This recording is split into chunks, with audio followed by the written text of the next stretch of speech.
போட்டி போட்டு அந்த மனப்பான்மையிலே வந்தாங்க. ஆனா அவங்க கோயம்புத்தூர் உண்டு, அவங்க ஊரை எடுக்க மாட்டாங்க, பக்கத்து ஊர் எல்லாத்தையும்.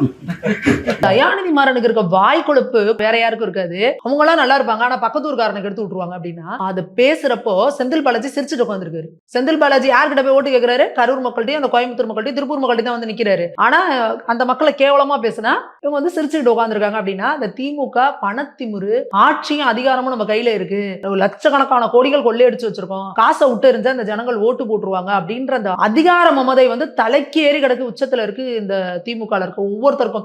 அதனாலதான் அந்த மக்களை வந்து இந்த அளவுக்கு ஒரு மேடையில நீங்க வந்து இவ்வளவு இழிவா பேசுறீங்க அப்படின்னா அதுக்கு என்ன காரணம்? பகிரங்கமா வந்து தயாநிதி மாறனும் செந்தில் பாலாஜி மன்னிப்பு கேட்கணும் கோவை மக்கள் கிட்ட. கோவை மக்கள் வந்து அவங்க யார் கூடயும் கெடுக்கிறவங்க கிடையாது. தமிழக முதல்வர் ஏதாவது கண்டன அறிக்கை கொடுத்தாரா? இல்ல இது வரைக்கும் இவங்க பேசுனதுக்காக மன்னிப்பு கொடுத்துருக்காங்களான்னு பாருங்க. கிடையவே கிடையாது. அது அப்படியே கடந்து போயிட்டே இருக்குது. அப்ப உங்களுக்கு எல்லாம் என்ன மரியாதை? நீங்க எல்லாம் ஒரு ஆளு, உங்களுக்கு எல்லாம் நாங்க மதிச்சு உங்களுக்கு மன்னிப்பு கொடுக்கணுமா, வருத்தம் தெரிவிக்கணுமா அப்படின்றதுதான் இன்னைக்கு திமுக காரங்களோட ஆட்டிடியூடா இருக்கு.